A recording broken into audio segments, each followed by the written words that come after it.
Hi guys, I am DK Jha. Welcome to my YouTube channel DK Jha English.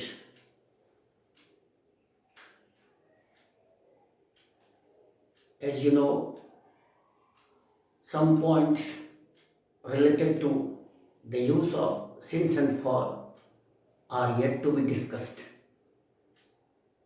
And today we are going to have a look at these uses. पिछले video में हमने since for का प्रयोग देखा, उसके concept को समझने की कोशिश की, ढेर सारी बातें भी हुई, पॉइंट्स भी आए, लेकिन फिर भी मैंने कहा था कि कुछ पॉइंट्स अभी भी बचे हैं जिसे देखने की ज़रूरत है। चलिए तो शुरू करते हैं, लेकिन जड़ की बात फिर याद दिला दें कि सिंस फॉर को जब हम पढ़ते हैं तो अपने दिमाग में जो बात रखनी होती है कि स्टार्टिंग पॉइंट को व्यक्त करने के लिए, काम का प्रारंभिक बिंदु को व्यक्त करने के लिए सिंस, और काम में लगा समय that is period of time को व्यक्त करने के लिए फॉर का प्रयोग किया जाता है। चलिए तो आज शुरू करते हैं जल्दी से। कुछ पॉइंट्स जो बचे हुए हैं अब देखते हैं। पहला आज का, तब से। अगर हिंदी में तब से दे दे, तब से, तो उसे अंग्रेजी में हम सिंस देन से व्यक्त करते हैं, यानी तब से के रहने पर सिंस देन का प्रयोग किया जाता है। फिर वही बात, क्यों सिंस देन, क्यों सिंस स्टार्टिंग। तब से वह रोती आ रही है, she has been weeping since then. इसमें सिंस बहुत ही स्पष्ट है, समझना बहुत आसान है कि ये किधर इशारा है। तब से वह रोती आ रही है, यानी वही स्टार्टिंग पॉइंट है जहां से वो रो रही है, उधर इशारा है, स्टार्टिंग पॉइंट पर इशारा है। अगर इसको और स्पष्ट कर दें तो मैंने उसे 9 बजे डांटा, मैंने उसे 9 बजे डांटा, और फिर कहते हैं तब से वह रोती आ रही है। तो इस तब में कौन छुपा हुआ है? 9 बजे से, यानी स्टार्टिंग पॉइंट, राइट। इस तरह आप बना लें। Yes, a lot has changed since then। तब से बहुत सी बातें बदल गई, बहुत परिवर्तन हुआ है, ढेर सारा परिवर्तन हुआ तब से। तो चलिए, तब से के रहने पर सिंस देन। नेक्स्ट पॉइंट, कब से। ठीक से सुनिएगा एक चीज को गौर से। कब से के रहने पर सिंस व्हेन का प्रयोग किया जाता है।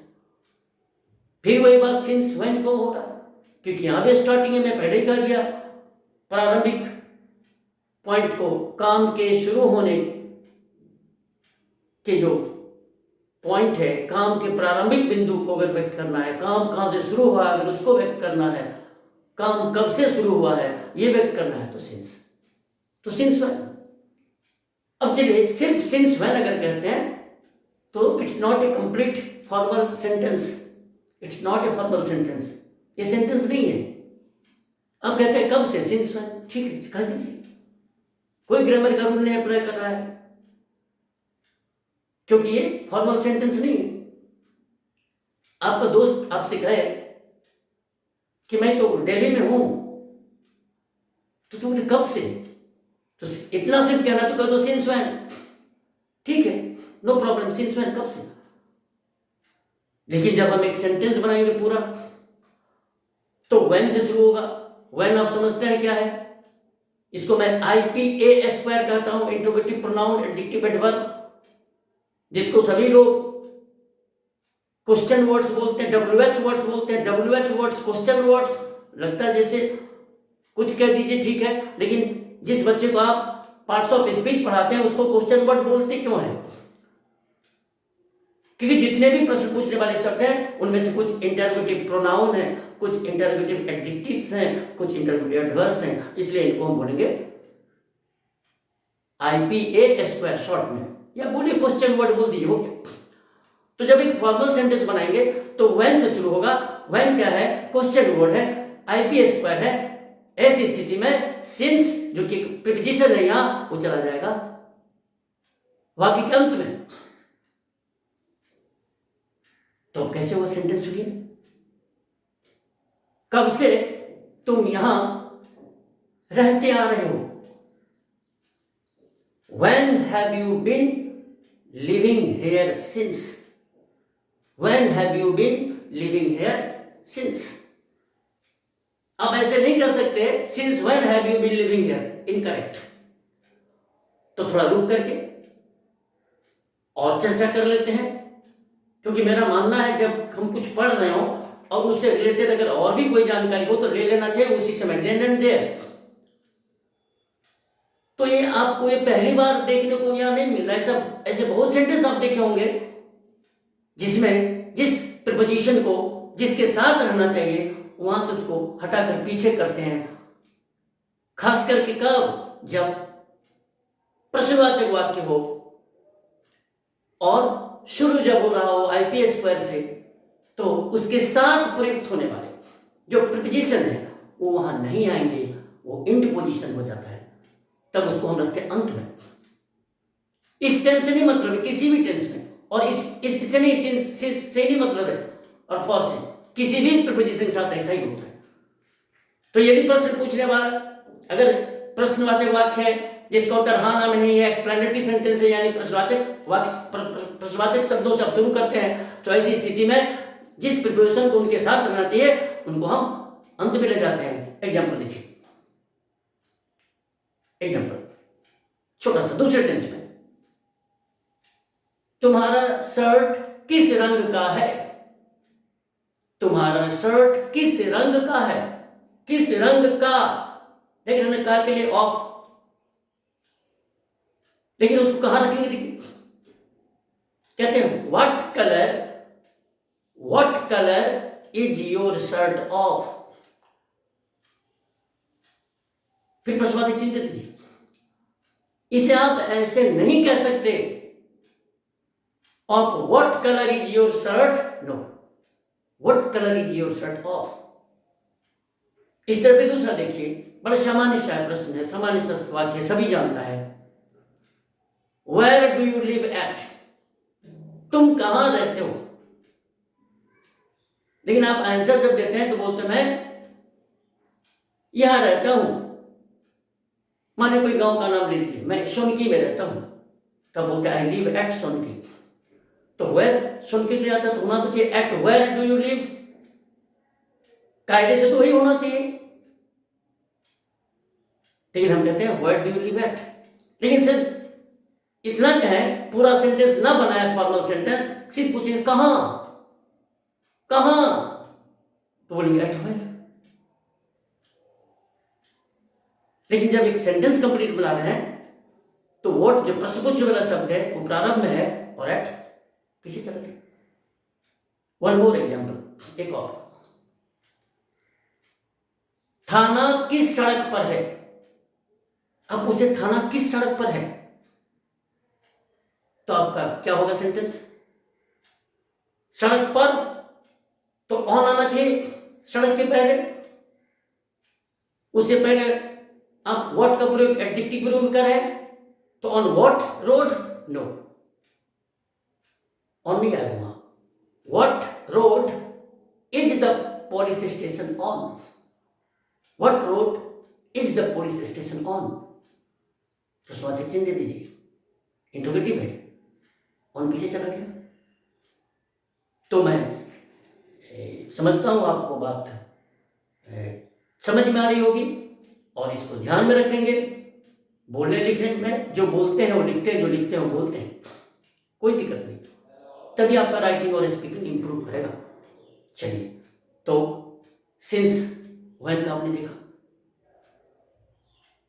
अब आगे आते हैं तो तब से का सिंस देन, कब से सिंस व्हेन होता है, लेकिन सिंस पीछे चला जाएगा सेंटेंस में। अब आता है जब से। जब से के रहने पर भी हम सिंस का प्रयोग करते हैं। ये भी स्टार्टिंग ही बता रहा है, सब स्टार्टिंग पॉइंट को व्यक्त कर रहा है। वो पहले ही कह देंगे जब से का प्रयोग हम पहले वीडियो में देख चुके हैं। फिर आज अभी एक साथ नहीं, तब से, कब से, जब से, तो देखते हैं। जब से का प्रयोग देख लेते हैं। देखिए एग्जाम्पल पहले ले लेते हैं। Politics has undergone a sea change in Bihar since Mr. Nitish came in power. जब से नीतीश जी सत्ता में आए हैं, बिहार में राजनीति बहुत बदल गई है। सी चेंज ये फ्रेज है, सी चेंज। तो फिर politics has undergone a sea change in Bihar since mister Nitish came in power. तो यहां सिंस क्या कह रहा है? जब से। अब पहले भी कहते फिर एक बार कहते हैं, सिंस का प्रयोग हम जब इस तरह करते हैं तो उसके बाद जो क्लॉज आता है वो हमेशा पास्ट टेंस में रहेगा। हिंदी में किसी में दे दीजिए, किसी में बोल दीजिए, कोई फर्क नहीं। चर्चा हो चुकी पहले, देख लीजिएगा पिछला वीडियो, याद आ जाएगी। ठीक है, तो एक और एग्जाम्पल लेते हैं। Mister Sinha has been begging alms. Mister Sinha has been begging alms since his father died. जब से सिन्हा जी के पिता मरे हैं वो भीख मांगते आ रहे हैं। तो फिर क्या देखिए, फादर डाइड पास्ट टेंस, ये भी स्टार्टिंग को व्यक्त करता है। भीख मांगना कब शुरू किया? चलिए ये भी हो गया। अब नेक्स्ट पॉइंट बढ़ते आगे। पिछले वर्ष से, पिछले माह से, पिछली बार से, अगर इस तरह रहे, स्टार्टिंग बतलाता है, तो हम यहां सिंस का प्रयोग करते हैं। पिछले वर्ष से, पिछले वर्ष से वे लोग यहां अंग्रेजी सीखते हैं। तो कब स्टार्ट किया सीखना? पिछले वर्ष से। तो स्टार्टिंग की ओर इशारा है। They have been learning English here since last year. ठीक है, पिछले माह से हम लोग परीक्षा की तैयारी करते आए हैं। We have been preparing for the examination since last month. इस तरह पिछली बार से, पिछली बार से, पिछले दफे से, यानी पिछले बार है उससे। ठीक है, My students have been doing better since last time. मेरे बच्चे पिछले दफे से अच्छा करके आ रहे हैं, पिछले दफे जो किए थे उससे बेटर कर रहे हैं। इसमें कंपैरिजन भी है पहले से, इसलिए बेटर का प्रयोग किया। पिछली बार जो किया उससे और अच्छा करते आ रहे हैं। लेकिन आपने देखा सिंस का प्रयोग हुआ। अब आइए नेक्स्ट पॉइंट, इसी से रिलेटेड है। तो अब तुम समझ गए पिछले साल से, तो ठीक है भैया, सिंस लास्ट ईयर। पिछले माह से, सिंस लास्ट मंथ। लेकिन इसी पिछले वर्ष के साथ अगर एक लगा दे, एक हिंदी का एक शब्द है एक, एक ऐसे कहते, एक लगा दे, एक अगर ये लगा दे, पिछले वर्ष की जगह कहते पिछले एक वर्ष से, पिछली माह की जगह कहते पिछले एक माह से। तो अब देखिए क्या हो गया, अब ये लगा समय हो गया। पिछले वर्ष से स्टार्टिंग, पिछले एक वर्ष से मैं इस ऑफिस में काम करते आ रहा हूं। यानी स्टार्टिंग नहीं कर रहा है, एक साल लग गया है काम करते हुए, अभी तक लग चुका है एक वर्ष। तो खेल देखिए छोटा सा, खास करके उन बच्चों के लिए, उन छात्रों के लिए जो हिंदी से इंग्लिश करते हैं, उनको ज्यादा ध्यान में रखना है, क्योंकि ये हमारे वर्नाकुलर की वजह से समस्या आती है। सीधे डायरेक्ट अंग्रेजी में कोई प्रॉब्लम नहीं, क्योंकि पिछले वर्ष से याद रहती है। अब पिछले एक वर्ष का तो कहीं आप इसी को एकदम पर्टिकुलरली देख लीजिए पिछले 1 वर्ष से, ठीक है। I have been working here for last 1 year. We have been working here for last 1 year.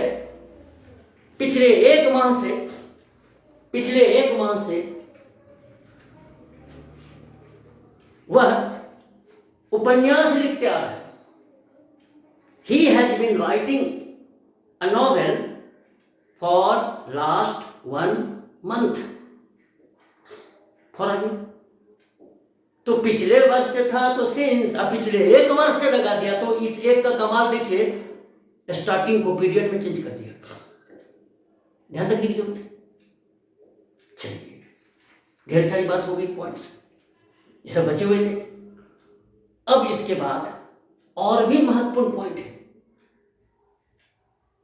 Very important, क्योंकि हम सबको आदत बनी हुई है कि 5 साल, 2 महीना, 6 दिन, 5 घंटे, 2 घंटे, अगर इस तरह का है तो हम उसको पीरियड समझते हैं और पीरियड है भी लगा देते हैं, फॉर लगा देते हैं बड़ी आसानी से, क्योंकि आदत बन चुकी है। 10 वर्षों से फॉर 10 years, 5 घंटों से फॉर 5 hours, 3 दिनों से फॉर 3 days, कुछ दिनों से फॉर some days। लेकिन अगर इसके साथ इंग्लिश का एक शब्द है अगो, AGO, अगो, इस अगो का मतलब होता है पहले। अगर हम लगा दें इस अगो को पहले, तो जो पीरियड है वो स्टार्टिंग पॉइंट पर तब्दील हो जाता है, वहां फिर सिंस देना पड़ेगा। बड़ी ध्यान से सुनिएगा। 2 घंटों से वर्षा होती आ रही है, तो 2 घंटा लगा समय है, पीरियड है। It has been raining for 2 hours। लेकिन अगर इसी को कहें 2 घंटे पहले से वर्षा होती आ रही है, हिंदी में कर देते 2 घंटे पहले से, तो अब ये स्टार्टिंग बताने लगा, यहां फॉर नहीं लगेगा, सिंस देना पड़ेगा। It has been raining since 2 hours ago। तो जब आप कहीं कोई एग्जाम दे रहे हो, लिख रहे हो, बोल रहे हो, तो इस बात को ध्यान रखिए। अगर आप अगो का प्रयोग करते हैं पीरियड ऑफ टाइम के साथ, तो स्टार्टिंग पॉइंट बताने लगता है, और पीरियड के बावजूद भी एगो उसको नहीं स्टार्टिंग पॉइंट में तब्दील कर दिया, और फिर सिंस देना है तब। और एग्जाम्पल ले लीजिए। 10 वर्ष पहले से वे लोग इस गांव में रहते आ रहे हैं। 10 वर्ष से रह रहे नहीं, 10 वर्ष पहले से, यानी आज से 10वां वर्ष जहां है वहां से, तो इधर स्टार्टिंग की तरफ है। They have been living in this village since 10 years ago। तो कभी कभी कुछ एग्जाम में बच्चों को प्रीपोजिशन के रूप में पूछ देता है इस तरह के सेंटेंस, और कभी कभी बच्चों को एरर में भी दे देता है, कॉमन एरर के रूप में। तो बच्चा को लगेगा फॉर ठीक है, नहीं, they have been living in this village, देखिएगा 10 years कर देगा फॉर। कभी कभी बोलता है fill in the blanks, option दे देगा सिंस फॉर। कहीं बोलेगा करेक्ट द सेंटेंस, गलत दे देगा, फॉर दे देगा। किसी भी ढंग से वो पूछे, प्रश्न बनाने वाला प्रश्न बनाते बनाते समाप्त हो जाएगा, लेकिन आपको जानकारी है तो गलती नहीं होगी। जानकारी हमको जानकारी है, पीरियड ऑफ टाइम के साथ एगो लगा दे तो सिंस होगा, बस हो गया है ना। अब प्रश्न वाला बनाते रहे, जितने ढंग से उसको पूछना है पूछे, एरर के रूप में पूछे, ट्रांसलेशन के रूप में पूछे, प्रीपोजिशन भरने के रूप में पूछे, या फिर करेक्ट करने, इसको फिल इन द ब्लैंक्स पूछे, ऑप्शन देके आप कर सकते हैं, राइट। तो ध्यान रखिएगा, पीरियड ऑफ टाइम के साथ अगर हम अगो देते हैं तो सिंस का प्रयोग करना होता है। कारण क्या है? स्टार्टिंग बतलाता है। फिनिश्ड। अब जब इतनी सारी बात हो गई तो अब आती है नई बात कि अभी तक तो हम लोग समझ रहे हैं कि स्टार्टिंग रहेगा तो सिंस लगा, समय तो फॉर, यही तो का प्रयोग करते हैं। लेकिन यदि हिंदी में स्टार्टिंग पॉइंट के रूप में काम का प्रारंभिक बिंदु बतलाने के लिए अगर याद नहीं तब से का प्रयोग करते, तो याद नहीं तब से एक फ्रेज है, यानी आदिकाल से, याद नहीं तब से, आदिकाल से।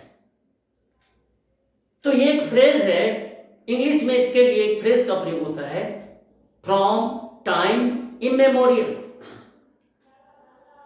फ्रॉम टाइम इमेमोरियल, मैं स्पेलिंग बता देता हूं इमेमोरियल का, IMMEMORIAL, इमेमोरियल। अब अगर ये दिया हुआ है तो फिर आप वहां सिंस का प्रयोग नहीं कर सकते, क्योंकि इसमें फ्रॉम है, ये फिक्स है, ये फ्रेज है। फ्रेज होता है फिक्स्ड एक्सप्रेशन, जिसमें ग्रामर का कोई से नहीं होता, कोई जूत नहीं चलती, आप कुछ नहीं अप्लाई कर सकते वहां, जो बन गया सो बन गया, नहीं रेडीमेड है, आप उसमें अपने ग्रामर के ज्ञान नहीं लगा सकते, तो प्रयोग नहीं कर सकते। तो याद नहीं तब से का इंग्लिश होता है फ्रॉम टाइम इमेमोरियल, जबकि ये स्टार्टिंग बता रहा है फिर भी सिंस नहीं है, फ्रॉम टाइम इमेमोरियल ही लिखना आपको। एग्जांपल ले लेते हैं, याद नहीं तब से मनुष्य मनुष्य का शोषण करते आ रहा है, यानी एक आदमी दूसरे आदमी का, आदमी आदमी का शोषण करते आ रहा है, और यह प्रक्रिया कब से चल रही है? याद नहीं तब से, आदिकाल से, बहुत ही पुरातन समय से, जहां से हमको कोई रिकॉर्ड भी नहीं। चलिए गौर से सुनिएगा, एक दूसरी बात भी इसमें है, आर्टिकल का ख्याल देखिएगा। मुझे बहुत दुख होता है जब देखते हैं लोगों को बगैर आर्टिकल का, बगैर ठीक प्रीपोजिशन के प्रयोग करके निकल जाते हैं। खैर, तो इसको सुनिए, man has been exploiting man from time immemorial. गौर कीजिए, है एक मैन सब्जेक्ट है, दूसरा मैन ऑब्जेक्ट है। ऑब्जेक्ट आप समझते हैं ना, कितना बार चिल्ला चिल्ला के पढ़ता हूं, नहीं सब पढ़ाने से पहले सब्जेक्ट भाग ऑब्जेक्ट कंप्लीमेंट। अगर आप नए हो तो जरूर शुरू का वीडियो देख लीजिए खोज करके, प्लेलिस्ट नहीं दिया गया अभी, अब खोजिए, पहले सब की चर्चा हो चुकी है, तब हम पढ़ने बैठे हैं। तो एक मैन सब्जेक्ट है और दूसरा मैन ऑब्जेक्ट है, लेकिन इन दोनों का पहला आर्टिकल नहीं है। बड़ी हैरानी है, ऐसा नहीं है कि मैन और वुमन के साथ नहीं आता, लेकिन एक जानकारी है। तो पहले सुनिए फिर एक बार, man has been exploiting man from time immemorial. खूबसूरत सेंटेंस है, राइट। अब मैन में आर्टिकल क्यों नहीं दिया? तो कुछ लोग यूं ही चर्चा भी नहीं करते निकल जाते हैं, और सभी को ऑनलाइन पर पढ़ाने के लिए एक नई यूट्यूब पर आने का नहीं, एक शौक हो गया है। जो थोड़ी बहुत जानकारी लेके पहुंच जाते हैं, कुछ से लाभ भी होता है, कुछ से हमारे बच्चे बर्बाद भी हो रहे हैं। अगर आपका 6 महीना निकल गया और पता नहीं चला सही से, तो फिर वो वापस आने वाला नहीं है। खैर, सुन लीजिए, मैन एंड वुमन, ये मात्र दो ऐसे काउंट नाउन सिंगुलर नंबर हैं, जब इनका प्लूरल होगा तो कोई बात नहीं। तो मैन एंड वुमन मात्र दो ऐसे नाउन है, कॉमन नाउन है, काउंट नाउन है, जिनका प्रयोग सभी के अर्थ में, जातीय भर के अर्थ में किया जाए तो आर्टिकल नहीं लेता है। कुछ लोग आपको कहेंगे यूनिवर्सल ट्रूथ है इसलिए, नो बाबा, यूनिवर्सल ट्रूथ में आर्टिकल नहीं आता है, खूब आता है यूनिवर्सल ट्रूथ में, आर्टिकल क्यों नहीं आएगा? The sun rises in the east, the earth is round, क्या नहीं लिया? ये तर्क नहीं है। तर्क ये है कि man and woman singular number में जब ये प्रयुक्त होंगे और सभी के अर्थ में होंगे, जाति भर के अर्थ में होंगे, पूरे रेस के अर्थ में होंगे, तो आर्टिकल नहीं देना है। तभी तो कहते हैं मैन इज मॉर्टल, मनुष्य मरणशील है। तो यहां आपको लगता होगा यूनिवर्सल, इसलिए नो, यूनिवर्सल से कुछ लेना देना नहीं है। यह है सेंटेंस यूनिवर्सल, लेकिन उससे कोई मतलब नहीं। यहां मैन का प्रयोग किसके अर्थ में किया गया? सभी के अर्थ में। मैन इज इमॉर्टल माने मिस्टर एक्स मॉर्टल है और वाई इमॉर्टल है, नो वन इज इमॉर्टल। दूसरा एग्जाम्पल ले लेते हैं, पुरुष महिला से मजबूत होता है। अगर एक है पुरुष महिला से मजबूत होता है, man is stronger than woman. ना मैन में आर्टिकल दिया ना वुमन में दिया। यहां मैन भी सभी के अर्थ में है और वुमन भी सभी जाति भर के अर्थ में है। लेकिन ऐसा नहीं यूनिवर्सल ट्रुथ है, ऐसा नहीं सभी पुरुष सभी महिला से मजबूत। कुछ महिला पुरुष से बहुत मजबूत है। चलिए, तो इस बात को याद रखिएगा, मैन और वुमन का प्रयोग जब हम सिंगुलर नंबर में इनका प्रयोग जब करते हैं, मैन एंड वुमन सभी के अर्थ में, जाति भर के अर्थ में, तो आर्टिकल नहीं देते, बाकी जगह देते हैं। वो डिपेंड करता है sense of non and unknown पर, डेफिनेट और इनडेफिनेट, वो चर्चा होगी आगे।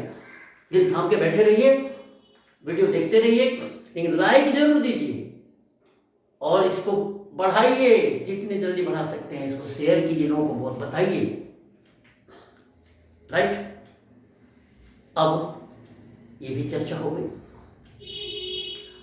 दूसरा एक एग्जाम्पल और ले लो, याद नहीं तब से मनुष्य भोजन के लिए भटकते आ रहा है। Man has been wandering for food from time immemorial.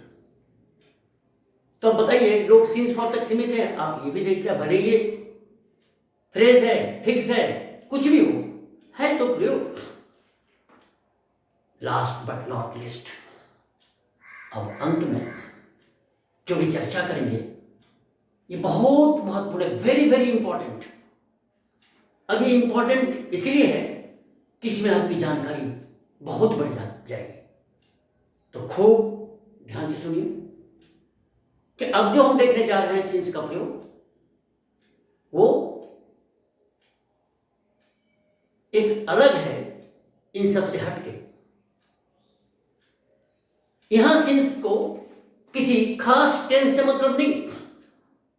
अभी तक हम लोग सीन्स को किस में रख रहे थे? फॉर्म को, present perfect, present perfect continuous, फिर पास्ट जब पढ़ेंगे तो इस दोनों में आएंगे। लेकिन अब जो हम करने जा रहे हैं प्रयोग या सीखने जा रहे हैं, उसका टेंस से कोई लेना देना नहीं है। किसी भी टेंस में हम कर सकते हैं, प्रेजेंट के भी किसी में, पास्ट के भी किसी में, जिसमें सूट कर जाए, जिसमें वो फिट बैठ जाए, या जहां आपको इसकी जरूरत हो। तो सुनिए क्या है पॉइंट, क्या यूसेज, यूसेज बोलिए, यूसेज। तो सिंस का प्रयोग कारण बतलाने के लिए, यानी सिंस कारण बतलाता है, तो हट गया ना, अभी तक जो देख रहे थे उस अर्थ में नहीं है। तो सिंस का प्रयोग कारण बतलाने के लिए वाक्य के प्रारंभ में, गौर कीजिए कहां कहा, वाक्य के प्रारंभ में, in the beginning of the sentence. चूंकि, चूंकि हिंदी में होता है, चूंकि के अर्थ में किया जाता है, चूंकि, क्योंकि भी बोल सकते हो, चूंकि भौंकर बोलते हैं। तो चार बातों को याद रखो, सेंस का प्रयोग कारण बतलाने के लिए एक, वाक्य प्रारंभ में दो, चूंकि के अर्थ में किया जाता है। राइट, तो कारण बतलाता है, प्रारंभ में आता है, चूंकि का अर्थ रखता है। ये तीन बातें तो हो गई।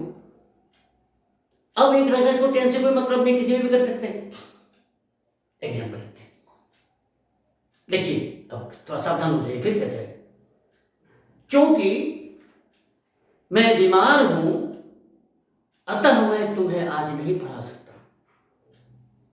देखिए, एक परफेक्ट कंटिन्यूअस, आप परफेक्ट से कोई मतलब नहीं, इसको हम सिंपल प्रेजेंट टेंस में रख रहे हैं।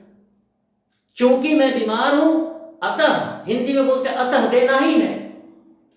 तो कई बार हमारे जो वर्नाकुलर हैं वो हमारे रेस्पॉन्सिबल होते हैं हमारे इरर के। हिंदी की वजह से बहुत सी गलतियां क्रिप कर जाती है अंग्रेजी लिखने में, बोलने में। क्योंकि हिंदी में देखते हैं अतः, और हमें आता है अतः, अतः का इंग्लिश हम जानते हैं, सो, हेंस, देयरफॉर, ये सभी कंजंक्शन के रूप में आते हैं। तो हम क्या करते उसको लगा देते वहां। इसलिए बोले ध्यान से सुनिए, जानकारी बढ़ रही है इसलिए बोले थे, सुनते चलिए। जब इसको सिंस से हम बनाते हैं, कारण बतलाने के लिए जब सिंस का प्रयोग करेंगे तो उसके साथ किसी दूसरे कंजंक्शन का प्रयोग नहीं होगा। सिंस शुरू में इसलिए कॉमा से दे देंगे, राइट। और ये भी सुन लीजिए, ऐसी स्थिति में कोशिश करेंगे हम सिंस को पीछे ना रखें, कारण को आगे ही रखें। मैं तुम्हें आज नहीं पढ़ा सकता, इसका क्या कारण है? क्योंकि मैं बीमार हूं, क्योंकि मैं बीमार हूं। तो नहीं पढ़ाने का कारण इसको हम आगे रख रहे हैं और उसके शुरू देंगे सिंस। तो इंग्लिश में क्या हो जाएगा? Since I am ill, sick और सिक अनवेल बोलो, unwell. Since I am sick, comma दे दीजिएगा, I can't teach you today. लेकिन अब बच्चा क्या करता, नहीं जानकारी है, तो कहता since I am ill so I can not teach you, so लगा देता, गलत। Therefore I can't teach you, गलत। Hence I can't teach you, गलत। तो ध्यान रखिएगा, सिंस का प्रयोग जब कारण बतलाने निकला है तो उसके साथ किसी दूसरे कंजंक्शन का प्रयोग नहीं होना है। फिर यह भी ध्यान रखिए कि इसको हम पीछे भी ना ले जाएं, ये भी अच्छा नहीं है। कई जगह लोग कर देते हैं तो वो उतना नहीं, क्या बोले उसको, इडियमेटिक यूज नहीं होता है। अगर आप कहते हैं I can't teach you today since I am ill, आप ही देखो ना, since I am ill I can't teach you today, ये अच्छा है। अब आइए फिर देखिए, एक तो जानकारी और जानकारी बढ़ा देते हैं। जो काम यहां सिंस कर रहा है यानी कारण बता रहा है, यही काम एज भी करता है, यानी आप सिंस की जगह एज से भी काम ले सकते हैं और इसको व्यक्त कर सकते हैं। तो आप देखिए जानकारी बढ़ गई ना। As I am ill I can't teach you today, right. यहां भी इसके साथ भी वही बात, ये भी शुरू में आएगा, एज भी शुरू में आता है सिंस की तरह, ये भी कारण बतलाते, इसका भी चूंकि अर्थ होता है और इसके साथ भी कोई किसी कंजंक्शन का प्रयोग नहीं किया जाता है। तो एक्सप्रेशन भी समझ में आ रही है और इरर भी दुरुस्त हो रहे हैं। इसको कहते हैं पढ़ाई, इसको कहते हैं आम क्या गुठली के दाम। हाँ, हम जितनी बात बोलते हैं उसको बोर्ड पर लिखना संभव नहीं है, कोई डिजिटल बोर्ड नहीं है, ऐसे ऐसे कर देते हैं। आप इसको पॉज करके सुन लीजिएगा, देख लीजिएगा, लिख लीजिएगा, नोटबुक पे उतार लीजिएगा। मास्टर साहब कॉपी बोलते हैं, कॉपी नहीं बोला जाता है भाई साहब, ध्यान रखिएगा। आप जिसमें लिखते हो नोटबुक है, अच्छा कॉपी में उतार लीजिएगा, लिख लीजिएगा कॉपी में। कॉपी गलत शब्द है, कॉपी मैंने प्रति होता है, ठीक है। एनीवे, तो एज आई एम पुअर, दूसरा एग्जाम्पल देते हैं। As I M poor I can't help you with money, या नहीं कर सकते as I M poor so I can't help you with money, hence I can't help you with money, therefore I can't help you with money. तो आप किसी को थोड़ा test कर लीजिएगा। टेस्ट का तरीका मैं बता देता हूं, उसको हिंदी दे दीजिए बस। चूंकि मैं गरीब हूं अतः मैं आपकी मदद नहीं कर सकता। इसी से पता चल जाएगा जो जनाब को कितनी अंग्रेजी आती है। चाहे कोई हो, छात्र हो कि टीचर हो, आप लगा दीजिएगा, थर्मामीटर लगा के देख लीजिएगा टेम्परेचर। मैं बराबर ही बात कहते रहता हूँ, सर जी का अगर टेस्ट लेना है नॉलेज का तो थर्मामीटर लगा दीजिए, वो पता चल जाएगा। ऐसा सेंटेंस दे दीजिएगा। इससे पहले बोले थे नहीं, जब से मेरा दोस्त जा चुका है मैं कुछ नहीं खाते आ रहा हूं। 3 गलतियां कर बैठेंगे इसमें। तो चलिए, एज को भी काम किया। अब और जानकारी लेते हैं। अगर इसी कारण को हम बिकॉज से बतलाएंगे, बिकॉज, तो कारण को पीछे रखना है। कारण अगर सिंस और एज का प्रयोग करते कारण के लिए तो पहले रखना है क्लॉज को, अगर बिकॉज से व्यक्त करेंगे तो कारण वाले क्लॉज को बाद में रखेंगे। जो बोला था सिंस एज को नहीं रखना है पीछे, उसके लिए बिकॉज हमारे पास, जैसे I can't help you with money because I am poor, because I have no money. जो कहिए, तो बिकॉज कहाँ है? पीछे। ठीक है, आई can't teach you because I am इल। इसी बात को हम कहें तो सिंस आई एम इल करना पड़ेगा। I can't teach you, no problem. TV समझ गए, बिकॉज भी कारण बताता है और सिंस एज भी, दोनों के यूसेज अलग अलग हैं। एक पहले आता है कारण, दूसरे में कारण बाद में आता है। कितना आसान है, राइट? अब इसी को बोलते हैं, नहीं ये तो बहुत इंपॉर्टेंट था, लास्ट बट नॉट लिस्ट, अंतिम पॉइंट था लेकिन कम महत्वपूर्ण नहीं है। तो आपने सिंस का प्रयोग, एज का प्रयोग कारण के लिए किया, राइट? और बिकॉज का भी हमने देखा। तो इतनी सारी जानकारी हमें मिली। अगर आपको लग रहा हो कि पढ़ाई रियली दमदार है, और है, आप नहीं भी बोलेंगे तो मैं जानता हूँ, क्योंकि मैं बहुत से लोगों को देखता रहता हूँ। मैंने बोला ना, मेरी उम्र से आपको पता चलता होगा ना, जो मेरे कितना लंबा एक्सपीरियंस है। तो लाभ हो रहा है तो जरूर इसको आप जल्दी से जल्दी कोशिश कीजिए, जो अधिक से अधिक, नहीं इसको सब्सक्रिप्शन मिल जाए, व्यूज बढ़ जाए, जिससे सबका कल्याण होगा, सबका भला होगा। इसलिए थोड़ा जवाबदेही आपको लेना चाहिए, ताकि हम आगे आपकी मेहनत करते रहें, राइट? तो इतनी सारी बात है, आपको कह दिया इसमें जो, हाँ तो ये आपने देखा, इसमें थोड़ा सा है, आप चाहो तो इसका स्क्रीनशॉट लो, से काम का नहीं है, कोई काम का नहीं। देखा ना, मैं इधर देखा नहीं, ऐसे ही कहते चला गया, कुछ कुछ ऐसे लिख दिया। तो आप स्क्रीनशॉट लोगे तो लो लो, थोड़ा हट जाते हैं, इसको देख लीजिए, कोई काम नहीं करेगा, कोई बहुत जरूरी नहीं है। तो चलिए, तो आपने देखा कि ये कैसे कैसे सिंस का प्रयोग हुआ। I think nothing has been left. Okay, see you, bye.